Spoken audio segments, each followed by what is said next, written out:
Bonjour les pyjamas. Je fais une petite vidéo un peu particulière aujourd'hui. Je suis sur mon lieu de travail.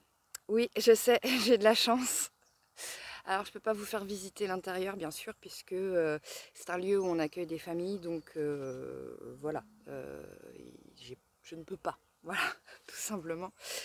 J'avais pas du tout prévu de tourner cette vidéo. J'avais mon micro dans mon sac parce que je pensais arriver plus tôt au travail et que je pensais enregistrer mon livre audio pour les souscripteurs. Je sais pas encore si cette vidéo sera publique ou privée parce que je vous avoue que quand j'ai commencé à réfléchir en fait à la souscription, je voulais que les contenus de connaissances restent publics et accessibles vraiment à tous. Et donc je me suis dit que les contenus privés allaient être un peu plus justement privés, personnels, sur mes créations, voilà, les choses un peu plus artisanales et que la connaissance resterait donc accessible à tous. Il m'est arrivé quelque chose de ce matin qui ne m'est pas arrivé depuis très très longtemps. J'ai eu des bouffées de joie intenses et je voulais partager avec vous tout ça parce que je me suis rendu compte que ces bouffées de joie, elles venaient d'un travail que j'avais fait récemment suite à ma décompensation donc en janvier. Donc pour ceux qui me savent, qui me suivent, pardon, qui me savent, ça pourrait aussi. Pour ceux qui me suivent, donc vous savez qu'en janvier, j'ai eu un épisode de déréalisation qui m'a menée à l'hôpital. Et suite à ça, c'est vrai que parmi mes proches, il y a eu des réactions soutenantes et d'autres qui ne l'étaient pas du tout. Et il a commencé à s'opérer pour moi de façon assez naturelle un tri dans mes relations. Alors j'aime pas trop ce terme-là, tri dans les relations, parce que bien entendu, les personnes ne sont pas des objets qu'on pourrait mettre à la poubelle. Mais ce que je veux dire par là, c'est que je me suis rendu compte qu'il y avait des relations auxquelles je donnais du temps, de l'énergie et beaucoup de suradaptation. Et la réaction de certaines personnes à cet épisode m'a permis de réaliser que peut-être que je me suradaptais. Alors c'est quelque chose que je savais déjà. Vous voyez, il y a la différence entre savoir intellectuellement, se dire bah oui, là je sais, et savoir dans son corps et ressentir. Et du coup, je sais pas si c'est la lexitimie, mais moi je suis vraiment comme ça, c'est-à-dire qu'il y a des choses que je sais intellectuellement, mais c'est pas parce que je les sais intellectuellement que j'arrive à avancer, vous voyez. Et c'est quand elles arrivent et que je ressens les choses dans mon corps que j'arrive à en parler. Donc là, de façon assez naturelle, il y a une prise de distance qui s'est opérée avec certaines personnes. Pardon. Et je me rends compte que passé le moment de terreur, oui, je parle vraiment de terreur, hein, parce que quand on a été toute sa vie et ben, rejeté, voilà, quand toute sa vie, quand on a appris qu'on faisait pas bien les choses, bah, disons que la suradaptation est devenue un mode de fonctionnement qu'on a accepté comme étant la norme.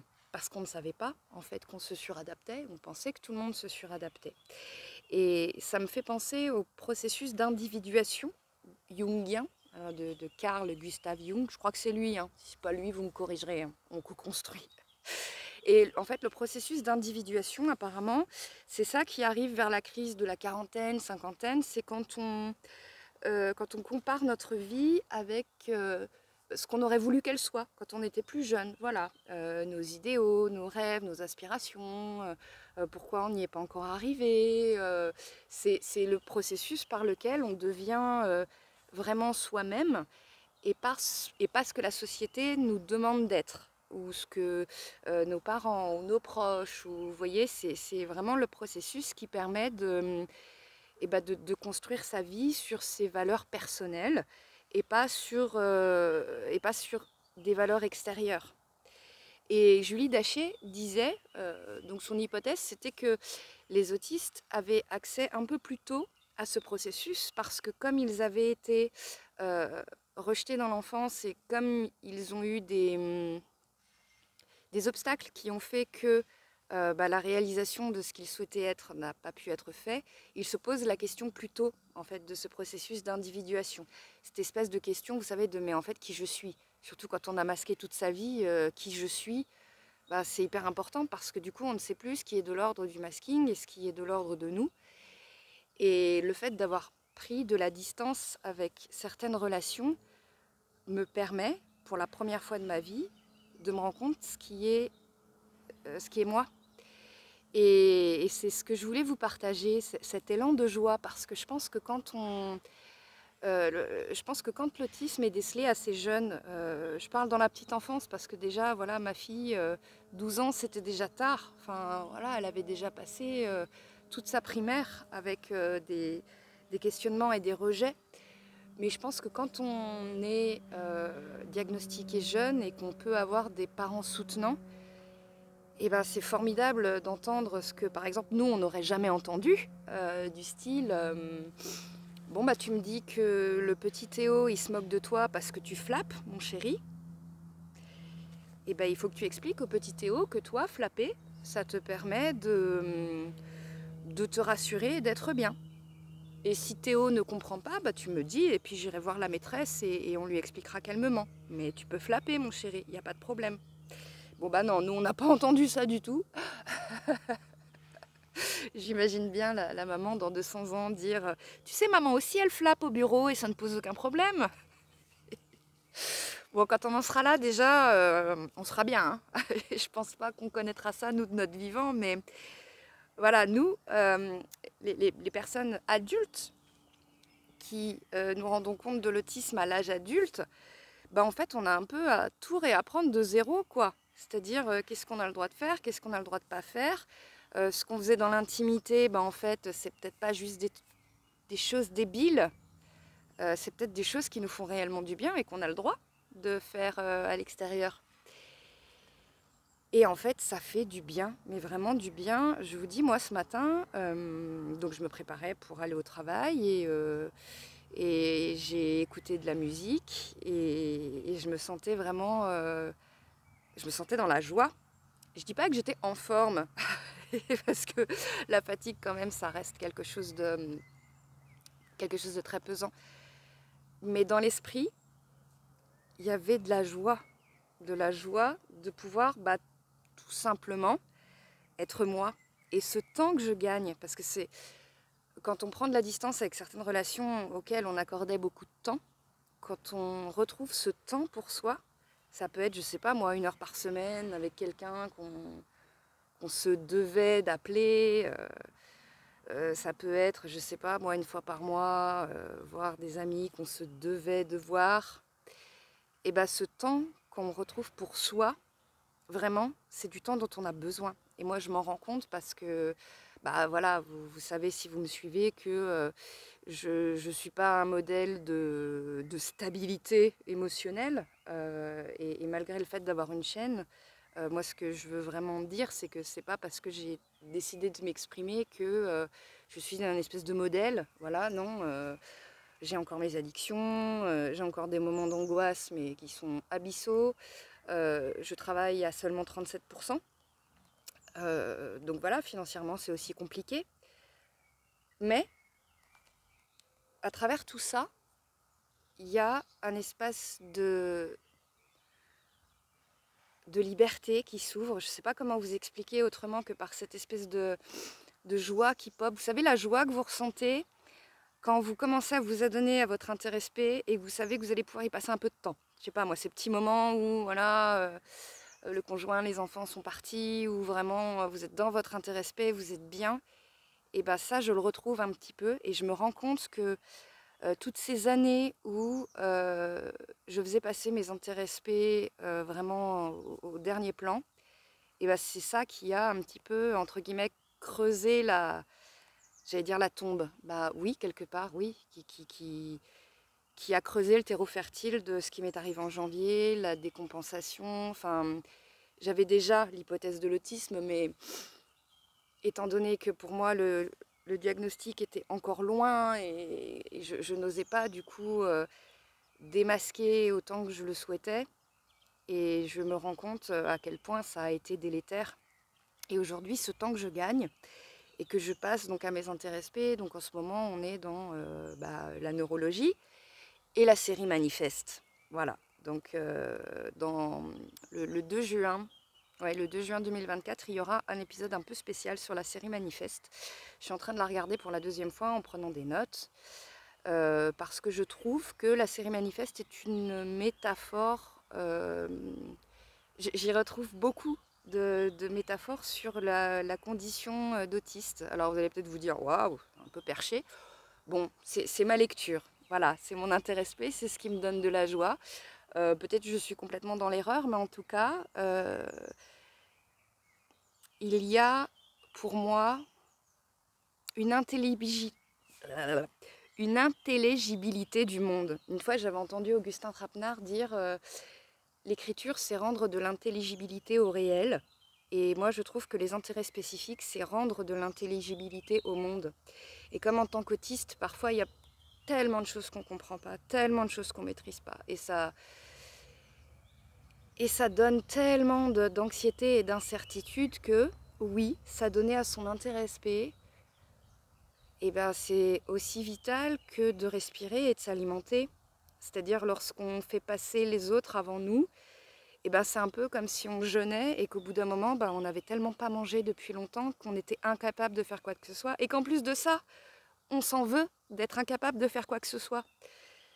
Mais oui, mais parce qu'on ne s'est pas nourri et qu'on n'ose pas se nourrir. Parce que parfois, on n'ose pas dire non à des relations qui pourtant nous font du mal. Et ce que je voulais vous dire aujourd'hui, c'est... Je ne vais pas donner de conseils parce que je sais que voilà, le développement personnel, qui soit de manière ésotérique ou simplement sportif, ou le développement personnel, ça marche jamais. Pourquoi? Parce que le développement personnel, en tout cas ceux qui le prônent, ne savent jamais où en est la personne derrière la caméra, si c'est une vidéo, derrière le livre, si c'est un livre. Enfin, on ne sait jamais où la personne en est. Donc c'est bien beau de dire il faut faire ci ou ça. Mais peut-être que la personne, elle n'en est pas à un stade de sa vie où elle en est capable. Mais ce que je voulais vous dire ce matin, c'est que je pense que ces élans de joie que j'ai ressentis ce matin, ce sont des élans qui sont accessibles. Et je tenais à vous le dire parce que, comme la chanson de Michel Berger, si vous ne la connaissez pas, allez l'écouter, elle est magnifique. Je reviens de loin. Et vraiment, je pense que je le réalise pleinement ce matin, je reviens de loin. Moi, j'étais vraiment la personne... ouais, j'utilise souvent l'adjectif obséquieux parce que c'était mon cas. C'est-à-dire que moi, le phoning, je l'utilisais beaucoup. Enfin, je l'utilise encore d'ailleurs. Hein. Voilà, c'est pas un truc, hop, en une journée, ça y est, on est démasqué. Non, non, c'est quelque chose qui suit vraiment petit, petit pas par petit pas, vraiment. Et le phoning, je l'utilise souvent parce que c'est mon mécanisme de défense. Et je m'aperçois que c'est délétère. Et à chaque fois que je remplace ce phoning par l'expression de mes besoins, et je me rends compte que je gagne un petit peu de cette joie, vous voyez. Et pourtant, j'ai 38 ans, et pourtant, j'ai déjà une adolescente. Donc ce que je voulais vous dire, c'est peu importe euh, l'âge auquel ça vous arrive, je pense que si vous le souhaitez à l'intérieur de vous, si vous souhaitez vous respecter, et vous aimez, peu importe ce que ça veut dire, mais en tout cas vous respectez, et sachez que je pense en tout cas que les choses parfois se font un peu d'elles-mêmes, vous voyez, et elles suivent un cours, un peu comme le chemin de l'eau. Et quand on arrive vraiment à mettre certaines distances et à se respecter un peu plus, même si ça fait très très peur au début, hein, je ne vais pas vous cacher que la première étape, voilà, l'étape où vraiment pour la première fois on dit à quelqu'un ce qu'on n'a jamais dit et qu'on a peur de la réaction, oui, cette étape elle est terrorisante, hein. On est d'accord, hein, je ne vais pas vous le cacher. Mais l'étape d'après, elle est tellement merveilleuse, mais tellement... c'est un peu comme se faire opérer sans anesthésie et avoir une douleur terrible. Et après se rendre compte que ce qu'on vous a enlevé à l'intérieur, comme un espèce de kyste, comme quelque chose, ça vous rend plus léger. Et ça vous permet voilà, d'avoir ces petits moments spontanés où on a envie de vivre, on a envie de se dire oh, il y a encore plein de choses dans mes intéressés que je ne connais pas, que je vais découvrir, des rencontres, même si c'est par internet où on va dialoguer par écrit, mais en tout cas moi c'est ce que j'aime faire, voilà, discuter par écrit. Donc voilà, c'est possible. Ne vous dites pas que il faut absolument avoir un diagnostic, des personnes compréhensives et un environnement qui aille bien. Parce que le diagnostic, il est très très long et il y a tellement d'obstacles que parfois on n'y accède pas. L'entourage, parfois ça n'est pas possible de le changer. Parfois, il existe des personnes qui ne sont pas en capacité psychique d'entendre et de comprendre. Donc là, comme l'entourage ne peut pas changer, c'est à vous d'opérer le changement avec cet entourage. Qu'est-ce que j'avais dit en 3?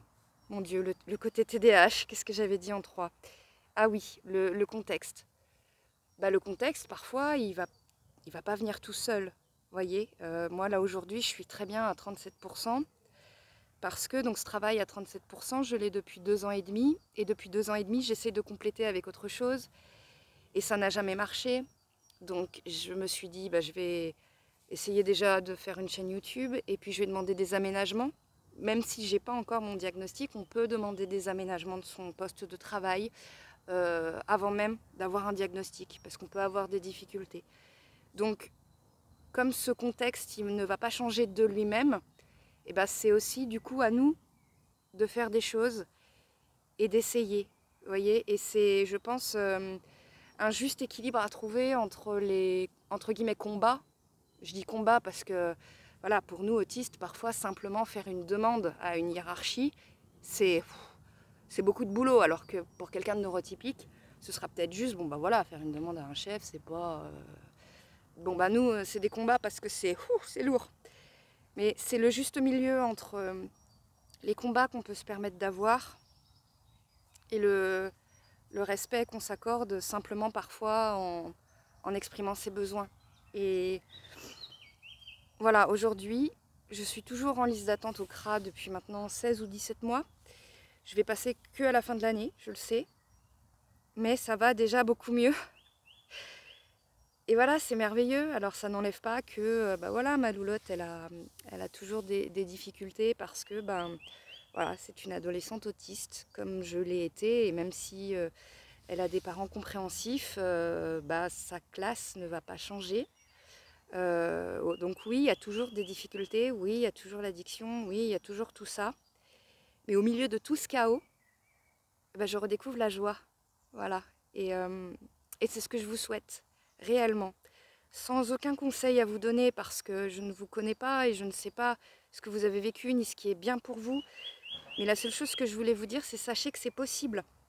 Voilà, moi vous m'auriez vu à l'adolescence, mais jamais vous vous seriez dit que cet ado aurait été capable d'exprimer des choses. Et pourtant, il y a un oiseau qui chante, voilà, et pourtant si.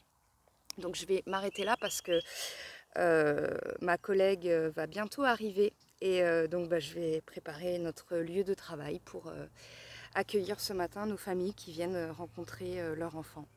Voilà, je sais pas si cette vidéo aura été utile ou pas, mais en tout cas, j'avais juste envie de partager de la joie. Parce que on parle souvent des choses tristes et compliquées, mais voilà. Alors sachez aussi que tous les retours que vous m'avez fait sur les dernières vidéos, je les ai pris en compte et j'écris beaucoup. Mais voilà, j'ai aussi un travail, donc parfois je peux sortir une vidéo par semaine et parfois pas. Voilà, c'est comme ça. Mais en tout cas, je note tout et sachez que je suis passionnée par ce que je fais et je crois que c'est ça qui doit être maintenant ma boussole intérieure. Il y a un train, j'arrête. Salut!